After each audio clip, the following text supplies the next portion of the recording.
So it's Wednesday, right? Hello. You guys having fun so far? Are you guys as tired as I am? Good, as long as it's not just me. So today there's no keynote because we did the professional breakfast this morning. We did that so we could free up an evening for laughs, but we'll talk more about that later. But we've got some housekeeping stuff we need to do before we can start the day.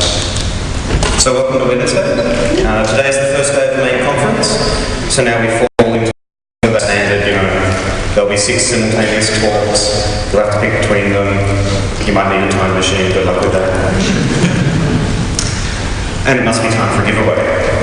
Now today's giveaway is a lie, in that it's one of the it's one of the tablets we're using for registration. So what you... That's right, you win a slightly used tablet. We're very sure it works now. So what you win is the promise of a future tablet. And I have some names here. Is Russell Jorgensen in the room? Yeah. Wow, it's like 3 for free now. Could you go and talk to Rego later in the day and convince them that you won a tablet and try and trick them into getting it?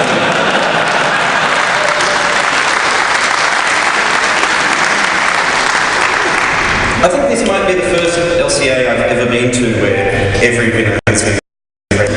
And we should keep up the good work. We are all winners. Yes, we're all winners apparently.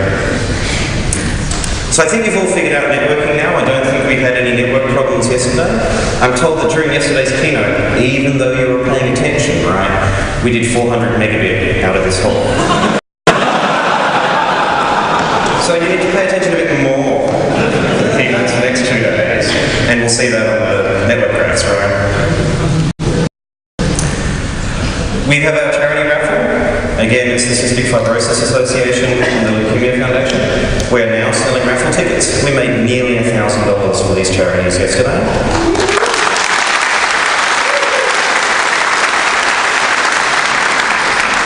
And once again, the prize is a $700 desktop CNC milling routing machine thing, to use the technical term. So I'd like us to get to 10K if we could, because that's the maximum. And I want to hear them squeal when they hand over the check. So keep up the good work. I need you to be nice to each other.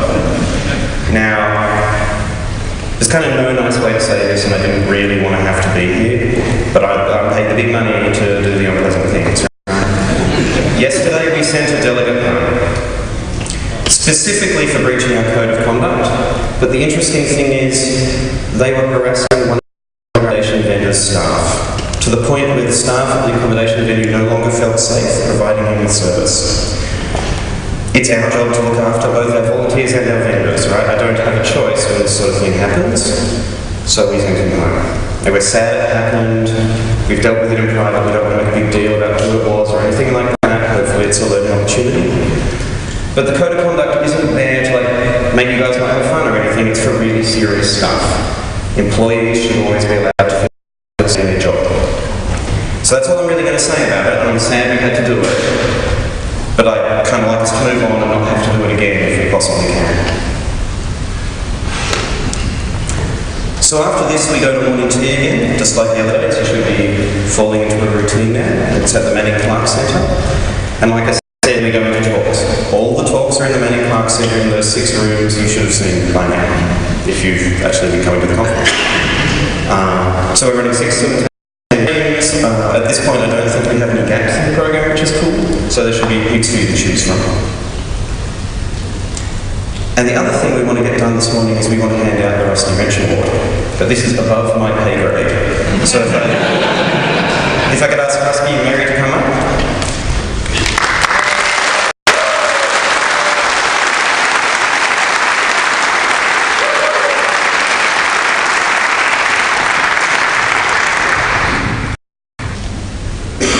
The Rusty Wrench Award is an award for community contributions or community service in the free software community in Australia and New Zealand. It was established because a lot of that work tends to be under-recognised in our community despite Michael's own emphasis on how much work he's doing. Probably he's not giving sufficient emphasis. So it's been awarded 4 times now. The first time it was awarded to its namesake, Mr. Rusty.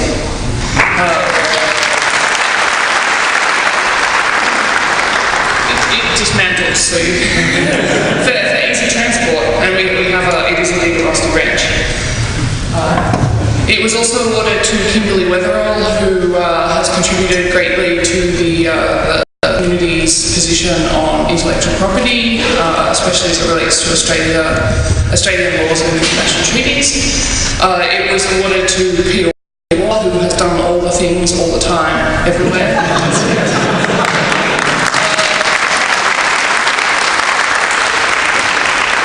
And last year, I was proud to be the recipient of the 2012 Rusty Wrench Award. I'm very pleased to be here passing it on to the next great contributor to our community, and I'm pleased that in this community we have an acknowledgement of community contributions, because it's really, really hard work, and a lot of people from outside Australia have complimented Australia on the way that our community actually recognises the core contributions by community organisers in a way that's not typical for the free software community. So I'm proud to be kicking off the awarding of the 2013 Rusty Wrench. Okay, so we actually take nominations, and then the previous winners all conspire together to ignore them. Decide who's going to get the award. We are lucky that when you scratch the surface, we find a lot of people doing a lot of great, often unrewarding grunt work that builds our community and holds things together. And when we look at the Rusty Wrench, we look at somebody who just dives in and does stuff, and has done, when you think, okay, you recognise their name for one particular thing, you dig down, you discover there are about 5 other things they've done before that you might not have known about. In this case, the list includes Open Source Victoria, Linux Users Victoria, the Melbourne Linux Conf AU. Now, at this point, you might be getting this hint, a geographic hint about where we're headed. But it also includes an awful lot of advocacy and enthusiasm and passion and a love of open source engine, culminating with things like Drupal and the dilemma that we presented with when the person was actually busy organising DrupalCon, which happens to be coming up very soon, and therefore wasn't actually here to be presented. But we managed to drag her out anyway. So, Donna, if you would come up on stage, please.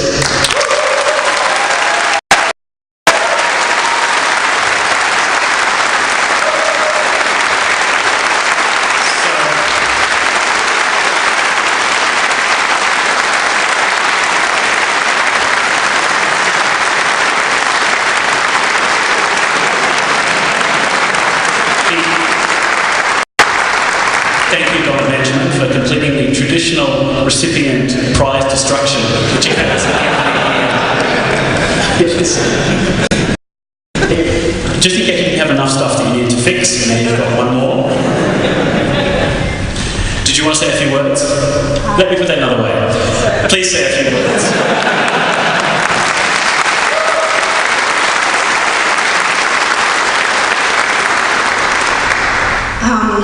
Thank you.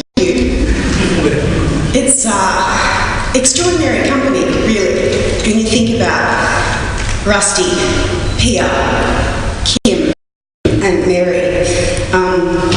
I think I wasn't meant to know about this, but because I wasn't here, Rusty had to find a way to let me know that I should be here. And when he told me that there was a problem at Linux Conf AU, I said, what is it? What can I do? How can I help? And I kind of didn't focus on what he was actually trying to tell me. By the way, there was no fire. Fortunate. And so that left me some time to think about the legacy, and I think that Mary actually touched on some of the things things that I think are really important. Rusty created this event, and I think we can all agree that he has created something incredibly special for the Australian open source, free and open source software community. Please give him a massive round.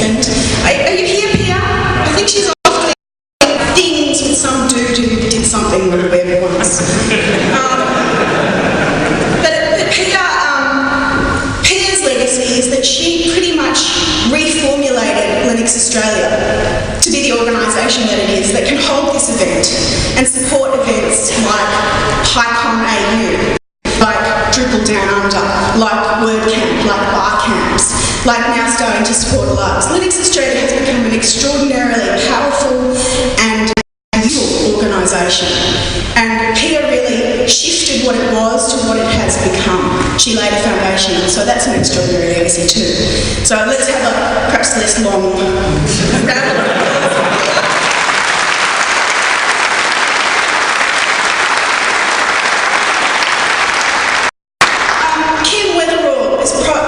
Less known to as many of you as, say, Pia and Rusty, but Kim's instrumental in making the arcane legalese of copyright and intellectual understandable for geeks, and made us realise how important it was that we join the fight against the free trade agreement and other kinds of things. I have a huge amount of respect for Kim, and I assume she's not here either, but she has really helped us get engaged with that and given us tools to fight those fights. So, Kim Weatherall.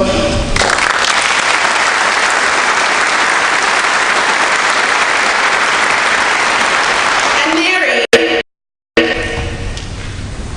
I have so much, but it's kind of hard to say this because she's standing right there. I can embarrass Rusty, but I don't want to embarrass Mary. Rusty's given me full permission. I am enabled to now embarrass Mary. Mary is extraordinary, and the work that she has done is phenomenal. She was the one who had the vision, who said, all these tiny disparate Linux chicks chapters in the country, there's a few of you in Melbourne, there's a few of us in Sydney, there might be one poor lonely person in Adelaide. You know, she got us together and created Aussie Chicks, and that was one of the first Drupal sites I worked on, helping Mary create the Aussie Chicks website, along with another Mary, who's probably also not here. But Terry, please pass on if you're here. Thanks to the other Mary. But she then went on continuing that work, working with Linux Chicks globally, and then with Valerie Aurora, the AIM initiative, which has gone on to extraordinary things and is really making a difference for women in our community. In ways that... For our logo, by the way. We should laugh, we should laugh. So, you know, so then I was kind of thinking, these four people have contributed in ways that are so fundamental to our community. And then I went, oh, shit. And it's a shame I didn't go to the imposter syndrome session yesterday, because now I'm sitting here feeling so, yeah, I don't know. So really all I can say now is incredibly proud and going to cry now, so I'm going to stop talking. Thank you.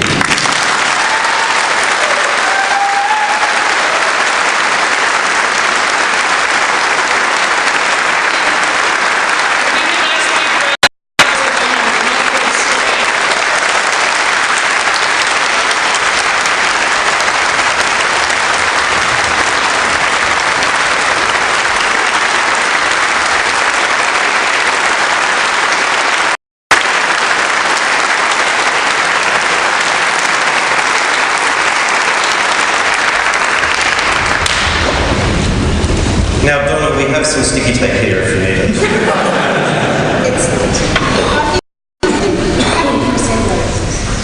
So I think the other thing I should say in the context of all of that is, big blue screen. Pia isn't here because she's personally responsible for TBL coming to the conference, and part of that, TBL is going around Australia and New Zealand talking, and she has to handhold that whole process, which is this hilariously complicated giant thing she did just to get us a keynote. So that's an amazing contribution to LCA 2030 itself. Although it's also a good chance to say, if you do want to come to the keynote on Friday, perhaps you should be a little bit early. I know the theatre feels a bit empty now, but there'll be about 1,200 people here on Friday. So perhaps being 10 minutes early might be a good idea. Now I'm pretty sure my laptop having gone to sleep, so that's all we've got for you. Oh, no, you're right, I have box. I've got to wait for it. Aha!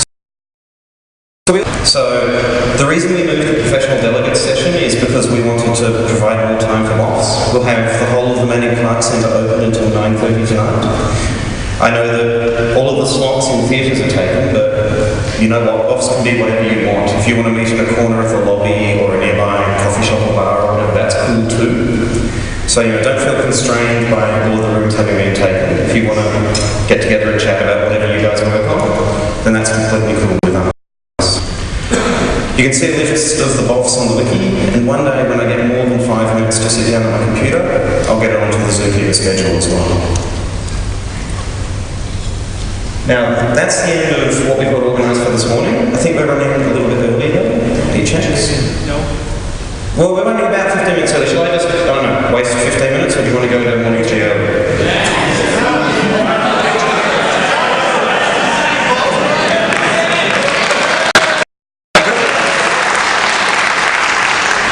No, you don't want me to see. You've already said that. AGM tonight. Oh, no, good point. So, Linux Australia voting closed at midnight last night, this morning, depending how you think about it, I suppose. The AGM is tonight. It's on the schedule. It doesn't conflict with anything else on the schedule, so that you have no excuse to not come along.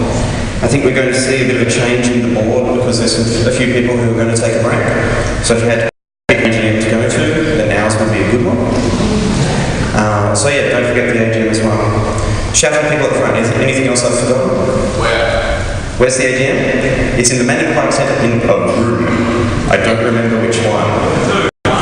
Two, apparently. Manning Clark 2. But if that's not big enough, we'll spill over. But we'll see if I like. Anything else? People who tell me what to do? Cool. Alright, well why don't you head off and have an early morning tea? Talks start at 10:45.